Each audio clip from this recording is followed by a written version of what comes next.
ನಮಸ್ಕಾರ ಸ್ನೇಹಿತರೆ. Past 2 days ಇಂದ ಬರೀ ಒಂದೇ ಸುದ್ದಿ. ಯಾವುದೇ ಸ್ಟೋರಿ ಓಪನ್ ಮಾಡಿ ಸೋಷಿಯಲ್ ಮೀಡಿಯಾ ನೋಡಿ, ನರೇಂದ್ರ ಮೋದಿ ಅವರು ಫುಲ್ ಟ್ರೆಂಡಿಂಗ್ ಅಲ್ಲಿದ್ದಾರೆ. ಇಡೀ ದೇಶಕ್ಕೆ ಪೆಟ್ರೋಲ್ ಕಡಿಮೆ ಯೂಸ್ ಮಾಡಿ, ಚಿನ್ನ ತಗೋಬೇಡಿ, ಅನ್ನೆಸೆಸರಿ ಖರ್ಚು ಮಾಡಬೇಡಿ ಅಂತ ಹೇಳಿದವರು 5 ರಾಷ್ಟ್ರಗಳ ವಿಸಿಟ್ಗೆ ಹೊರಟ್ಬಿಟ್ಟಿದ್ದಾರೆ. ಯಾಕೆ ಇಂಥ ಸಮಯದಲ್ಲಿ ಇದರ ಅವಶ್ಯಕತೆ ಏನಿತ್ತು ಅನ್ನೋದನ್ನ ಬಹಳ ಚಿಕ್ಕದಾಗಿ ನಿಮ್ಗೆ ಅರ್ಥ ಮಾಡಿಸ್ಲಿಕ್ಕೆ ಟ್ರೈ ಮಾಡ್ತೀನಿ. ಮೊದಲು ಅವರು ತಲುಪಿದ್ದೆ UAE-ಗೆ. ಇಂಥ ಸಂದರ್ಭದಲ್ಲಿ UAE-ಗೆ ಯಾಕೆ? ಎಲ್ರಿಗೂ ಗೊತ್ತಿರೋ ಹಾಗೆ ಅಮೆರಿಕ ಹಾಗೂ ಇರಾನ್ ಮಧ್ಯ ಆಗ್ತಾ ಇದ್ದಂತಹ ಒಂದು ಯುದ್ಧದಲ್ಲಿ ಅತ್ಯಂತ ದೊಡ್ಡ ಮಟ್ಟದ ನಷ್ಟವನ್ನ ಅನುಭವಿಸಿದ್ದೆ UAE, ದುಬೈ, ಸೌದಿ ಈ ರಾಷ್ಟ್ರಗಳು. ಅಲ್ಲಿನ ಟೂರಿಸಂ ಆಗಿರಬಹುದು, ಅಲ್ಲಿನ ಸಾಕಷ್ಟು ವಹಿವಾಟುಗಳಿಗೆ ದೊಡ್ಡ ಮಟ್ಟದಲ್ಲಿ ಪೆಟ್ಟನ್ನ ಅನುಭವಿಸಿದಂತಹ ರಾಷ್ಟ್ರ UAE. ಇಂಥ ಸಂದರ್ಭದಲ್ಲಿ ಭಾರತದ ಒಬ್ಬ ಪ್ರಧಾನಿ ಅಲ್ಲಿಗೆ ಹೋಗಿದ್ದಾರೆ ಅಂದ್ರೆ ಒಂದು ದೊಡ್ಡ ಸಂದೇಶನೇ ರವಾನೆ ಆಗುತ್ತೆ. ಸೇಫ್ಟಿ ಈಗ ಮತ್ತೆ ಇಂಪ್ರೂವ್ ಆಗ್ತಾ ಇದೆ, ಟೂರಿಸಂ ಇಂಪ್ರೂವ್ ಆಗಬೇಕು. ಇಷ್ಟೇ ಅಲ್ಲ, ಇದ್ರ ಜೊತೆಗೆ Indian strategic petroleum reserves limited ಹಾಗೂ ಅಬುದಾಬಿ ನ್ಯಾಷನಲ್ ಆಯಿಲ್ ಕಂಪನಿ ಇವೆರಡರ ನಡುವೆ 30 million barrels of crude oil ನ ಶೇಖರಣೆ ಮಾಡುವಂತಹ ಒಂದು ಒಪ್ಪಂದವನ್ನ ಕೂಡ ನರೇಂದ್ರ ಮೋದಿ ಅವರು ಮಾಡ್ಕೊಂಡು ಬಂದಿದ್ದಾರೆ. ಏನಿದ್ರ ಅರ್ಥ? 476 ಕೋಟಿ ಲೀಟರ್ ಕ್ರೂಡ್ ಆಯಿಲ್ ಇಂದಾನೆ ಪೆಟ್ರೋಲಿಯಂ, ಡೀಸೆಲ್ ಇತರ ಒಂದು ಅನಿಲವನ್ನ ಏನು ಎಕ್ಸ್ಟ್ರಾಕ್ಟ್ ಮಾಡ್ತಾರೆ, ಈ ಎಲ್ಲೂ ಸಿಗುವಂತದ್ದು ಈ ಒಂದು ಕ್ರೂಡ್ ಆಯಿಲ್ ಇಂದಾನೆ. ಸರಿಸುಮಾರು 476 ಕೋಟಿ ಲೀಟರ್ ಅಷ್ಟು ಕ್ರೂಡ್ ಆಯಿಲ್ ನಮ್ಮ ದೇಶಕ್ಕೆ ಎಮರ್ಜೆನ್ಸಿ ಸಿಚುವೇಶನ್ ಅಲ್ಲಿ ಬೇಕಾಗಬಹುದು ಅನ್ನುವಂತಹ ಒಂದು ಉದ್ದೇಶದಿಂದ 30 ಮಿಲಿಯನ್ ಬ್ಯಾರಲ್ ಗಳನ್ನ ನಮ್ಮ ದೇಶಕ್ಕೆ ತರಿಸಿಕೊಳ್ಳುವಂತಹ ಒಂದು ಬಹುದೊಡ್ಡ ಒಪ್ಪಂದ ಕೂಡ ಆಗಿದೆ ಈ ಒಂದು ಮೀಟಿಂಗ್ ಅಲ್ಲಿ. ಇದ್ರ ಜೊತೆಗೆ $5 ಬಿಲಿಯನ್ ಸರಿಸುಮಾರು 48,000 ಕೋಟಿ ರೂಪಾಯಿಯ ಒಂದು ಹೂಡಿಕೆಯನ್ನ ಕೂಡ ಭಾರತದಲ್ಲಿ UAE ಮಾಡಲಿದೆ. ನೆಕ್ಸ್ಟ್ ಪ್ರಧಾನಿಗಳು ಹೋಗಿದ್ದೆ ನೆದರ್ಲೆಂಡ್ಸ್ಗೆ. ಇಂಥ ಸಂದರ್ಭದಲ್ಲಿ ನೆದರ್ಲೆಂಡ್ಸ್ ಯಾಕೆ? ನಾನೀಗೇನು ಈ ವಿಡಿಯೋ ಮಾಡ್ತಾ ಇದ್ದೀನಿ, ನೀವು ಈ ವಿಡಿಯೋ ನೋಡ್ತಾ ಇದ್ದೀರಲ್ಲ, ಈ ಎಲ್ಲಾ ಸ್ಮಾರ್ಟ್ ಫೋನ್ಸ್ ಫಂಕ್ಷನ್ ಆಗದೆ ಇದರೊಳಗಡೆ ಇರುವಂತಹ ಒಂದು ಸೆಮಿಕಂಡಕ್ಟರ್ ಚಿಪ್ ಇಂದಾಗಿ. ಈ ಒಂದು ಸೆಮಿಕಂಡಕ್ಟರ್ ಚಿಪ್ ಅನ್ನ ತಯಾರಿಸುವಂತಹ ಕೆಲವು ದೇಶಗಳಿರೋದು ಈ ಭೂಮಿ ಮೇಲೆ. ಮುಂದಿನ ದಿನಗಳಲ್ಲಿ ಯಾರು ಈ ಒಂದು ಸೆಮಿಕಂಡಕ್ಟರ್ ಚಿಪ್ ನ ತಯಾರು ಮಾಡುವಂತಹ ಘಟಕಗಳನ್ನ ಅವರ ದೇಶದಲ್ಲಿ ನಿರ್ಮಾಣ ಮಾಡ್ಕೋತಾರೆ, ಅವರು ಜಾಗತಿಕ ಮಟ್ಟದಲ್ಲಿ ಒಂದು ಸೂಪರ್ ಪವರ್ ಆಗುವಂತಹ ಎಲ್ಲ ಸಾಧ್ಯತೆಗಳು ಇದೆ. ಅದರ ಜೊತೆಗೆ ಈಗ ತಾನೇ ಟ್ರಂಪ್ ಸಡನ್ಲಿ ಚೈನಾಗೆ ವಿಸಿಟ್ ಕೂಡ ಮಾಡಿದ್ದಾರೆ.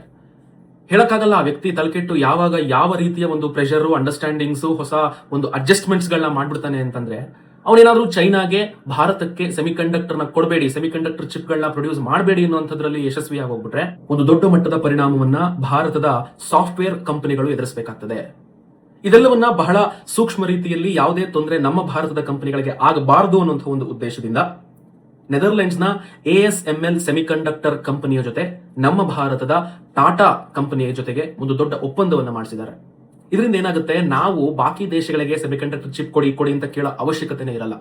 ಈ ASML ಕಂಪನಿ ಏನಿದೆ, ನಮ್ಮ ಭಾರತದಲ್ಲೇ ಸೆಮಿಕಂಡಕ್ಟರ್ ಚಿಪ್ ಗಳನ್ನ ಸಂಪೂರ್ಣವಾಗಿ ತಯಾರು ಮಾಡುವಂತಹ ಮೆಷಿನರೀಸ್ನೇ ನಮ್ಮ ದೇಶದ ಟಾಟಾ ಕಂಪನಿಗೆ ಕೊಡ್ಲಿಕ್ಕೆ ಒಪ್ಕೊಂಡಿದೆ.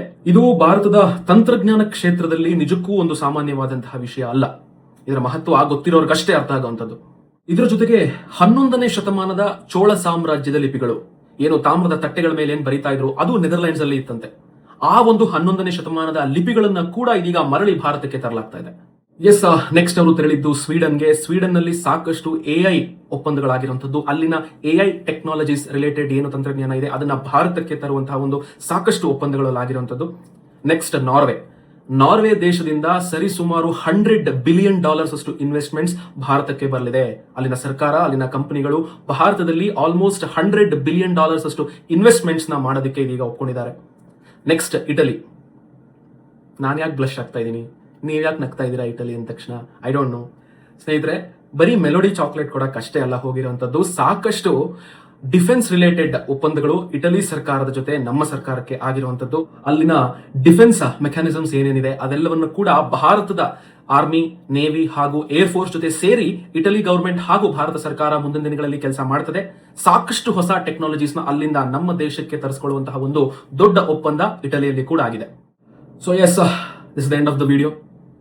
ಪ್ರಧಾನಿಗಳ ಬಗ್ಗೆ ಮೀಮ್ಸ್ ಮಾಡೋಣ, ಶೇರ್ ಮಾಡೋಣ, ತಮಾಷೆನೂ ಮಾಡೋಣ, ಆದ್ರೆ ಅವ್ರು ಏನ್ ಮಾಡ್ತಾ ಇದಾರೆ ಜಾಗತಿಕ ಮಟ್ಟದಲ್ಲಿ ಭಾರತಕ್ಕೋಸ್ಕರ ಅನ್ನೋದನ್ನ ತಿಳ್ಕೊಳ್ಳುವಂತಹ ಪ್ರಯತ್ನ ಕೂಡ ಮಾಡೋಣ.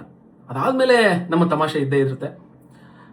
ನಾನು ಸಾಕಷ್ಟು ವಿಷಯಗಳ ಏನು ಬಹಳ ಸಂಕ್ಷಿಪ್ತವಾಗಿ ಹೇಳಿದೀನಿ, ಬಹಳ ಕನ್ಸೈಸ್ಡ್ ಆಗಿ ಹೇಳಿದೀನಿ. ಆದ್ರೆ ಅದರ ಸಂಪೂರ್ಣ ವಿವರ ಕೆಳಗಡೆ ಆಯಾ ದೇಶದ ಹೆಸರಿನ ಪಕ್ಕ ಯಾವ ಒಪ್ಪಂದಗಳಾಯ್ತು ಅನ್ನೋದನ್ನ ಲಿಂಕ್ ಹಾಕಿದ್ದೀನಿ. ಆ ಲಿಂಕ್ ನ ನೀವು ಪ್ರೆಸ್ ಮಾಡಿದ್ರೆ ಕಂಪ್ಲೀಟ್ ಡೀಟೇಲ್ಸ್ ನಿಮಗೆ ಆ ದೇಶ ಜೊತೆ ನಮ್ಮ ದೇಶದ ಒಪ್ಪಂದ ಏನೇನಾಗಿದೆ ಅನ್ನೋದು ಕೂಡ ನೀವು ತಿಳ್ಕೋಬಹುದು. ಇದೇ ರೀತಿ ಇನ್ಫಾರ್ಮೇಟಿವ್ ವಿಡಿಯೋಸ್ನ ಶೇರ್ ಮಾಡೋದಕ್ಕೆ ಟ್ರೈ ಮಾಡ್ತೀನಿ. ಶೇರ್ ಹಾಗೂ ಲೈಕ್ ಮಾಡಿ. Thank you.